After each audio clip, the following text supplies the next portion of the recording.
Okay, here we are. I'm Cannababe Amber Chase, the official pop princess, and I am here at Seattle Hempfest 2009. It has been amazing. Oh my. My pocket's going off. It's so amazing her pocket is ringing. Yeah, my pocket's going off. Anyhow, I am here with Radical Russ. Hi Amber, hi everybody. Yeah.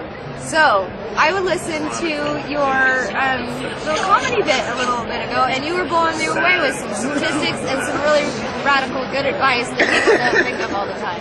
And what was that main part about not submitting to... do not submit to a search. I was telling everybody how police can lie to you. Legally, they can lie to you. They can tell you lies. And one of the ones that they'll do is they'll tell you, oh, well, you know, I think you've got pot on you. If you show it to me, if you take it out, show me what you got, we'll go easy on you. Well, number one, if you take it out of your pocket, you've just given up your Fifth Amendment rights. You've just given up your right to not be searched. And number two, if you show them evidence of a crime, they will arrest you. That's what they will do. Yeah, will it go easy?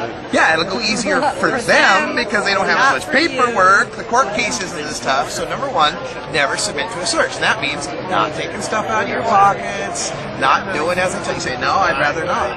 Search. Number two, you know how all the cop shows, TV movies, you know, 1 out of 12, I'm dating myself there. Sorry, hey old man. But they always say, well, you have the right to remain silent. There's a reason they tell you that, because you do. So shut up. When in doubt, say nothing. Just say nothing. Be stupid. It's not a crime to be stupid, or half of America would be in jail already. But just say nothing, or if you're going to say something, say, hey, I don't want to answer any questions right now without my attorney. I'd really like to speak to an attorney. The minute you say that changes the law right there as far as what they can do and how they can deal with you. And if they continue to ask questions, that becomes ammunition for your lawyer to be able to get you off the charges and keep you from having a criminal record. Very important advice. Yeah. Very important advice. So this is your first Hempfest? Yeah, this is my first Hempfest. Yesterday, we just kind of got out in the crowd and we saw everybody chilling out, enjoying themselves. And I've been to some outdoor festivals and seen, you know, like there's always security and stuff like that. And there's usually a reason why there's security because some people get out of hand. And I did not see anybody get out of hand yesterday, even when we were packed shoulder to shoulder out in the crowd.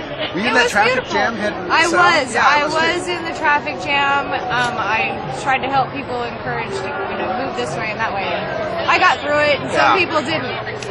No, they got through it, but they slowly. Yeah, we were there. How long? It was like 30 minutes. 30 minutes or so that we were standing, literally cannot move because there's so many people jammed in this one little park. Yeah, but that's been fixed. It's not like that today. There's wide open space and directional traffic going on, and it's But the reaction of the people is the amazing thing. Is that there was no people getting out of hand, pushing and shoving. A lot of tempers. There's some joking to people because there was one girl that was doing the bullhorn, saying, "Thank you for helping. Thank you." And this one guy's, "You're welcome. Can we go now?" There was that. It wasn't bad. But I was commenting on this earlier. There's a lot of people here, and some trash gets falling out and whatnot. But I'm seeing other people pick it up and put it in the trash receptacle. They got the guys here that work at Hempfest, these volunteers that go to the trash bins and sort it out from the trash into the proper recyclables. Like you'll see how sometimes people will pick out cans or whatever to recycle them, but no, these guys are picking out the paper, the used paper plates and putting those into the compost, pulling out the food, putting it where it belongs, pulling out the plastic. Wow, I didn't realize that. Yeah. I didn't realize that. That's what goes on at dedication. And is it true that all these people on the stages, they're volunteering their time? The bands, the comedians, the speakers? Yeah, as far as I know, no one's paid. I'm not. I've been coming here for 4 or 5 years now speaking. You just do it because when you're telling the truth, you can't help but tell people. You want to tell people. Pardon me. Especially after all of the nonsense that we see on TV all the time. Yeah, there's a lot of misinformation and stuff that really irritates me, like especially around when 9/11 happened, and oh, if you buy marijuana, you're supporting terrorists. Yeah. No, if you buy marijuana, you are probably helping grandma down the street. I always like that. Yeah, if you buy marijuana, you're supporting terrorists. Well, wait a minute. What if I'm growing it in my backyard? I'm supporting nobody but me. This silly argument. You know, the drug czar is using it again now. This idea that now with the Mexican drug cartels and all the violence that's going down there, it's like, if you smoke marijuana, you're supporting the Mexican violence. It's like, so let us grow it here. I smoke brickweed. Yeah, only if I I smoke smoke Carol brickweed. seed Yeah. and skinny No, brickweed. if you're Yeah. a pot snob, you're not dealing with any of that. Well, now that's not true. See, I go back to visit my family back in Idaho, and there's the cousin-in-law who's like, hey man, you got some smoke, because I don't drive with it anymore. I don't go with it anymore because kind of high profile, you know. Why make it easy on them? But anyway, we get back to Idaho, and then the cousin's like, yeah, I got some Round Town Brown. Round Town Brown. That sounds like a basketball player from the 50s. What the hell? Round Town Brown. You know,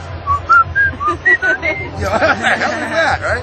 No, it's like, no, I can't smoke that. I don't want to support a cartel. So yeah, don't, you know, you can do without weed. You get to the point where you smoke so much of this good Pacific Northwest weed where it's like, you can do without the brown. You can. You can do without the brown. No, just say no to the brown. Just say no to the brown. Totally. Yeah. Yeah, that agrees. For sure. Woo! Definitely. So you have a podcast. Podcast, just an internet radio show, basically. It's recorded. It's about an hour long, 55 minutes long.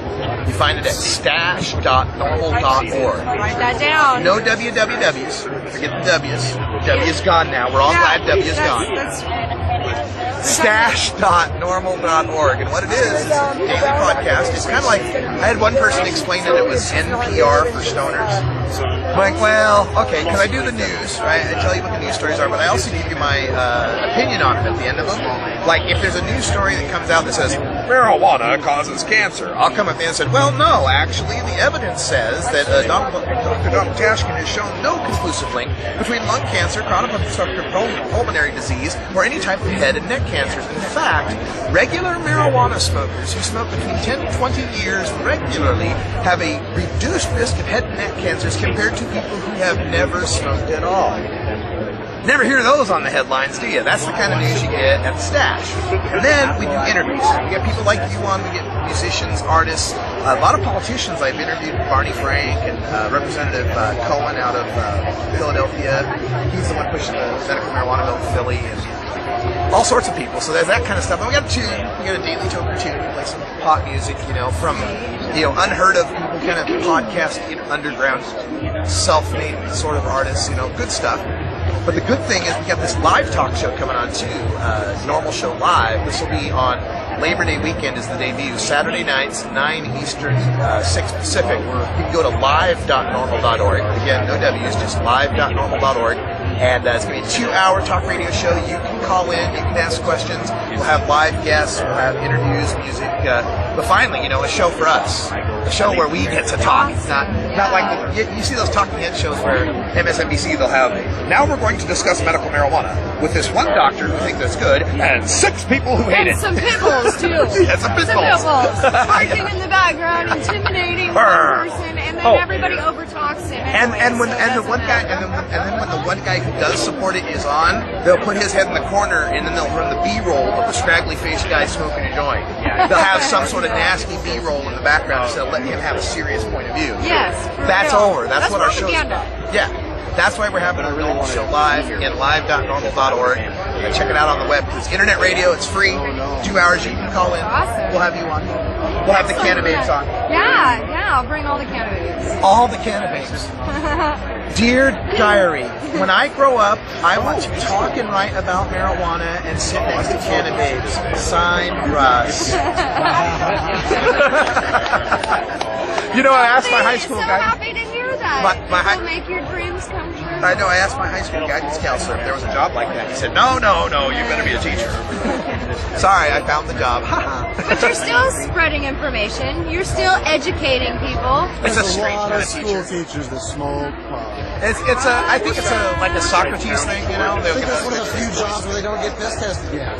That's right. Our drug tests are multiple choice. As long as you can fill out 75% or better, you're good. A lid is 2 joints, 3 joints, 4 joints, all of the above. Okay, you're in. In 1987.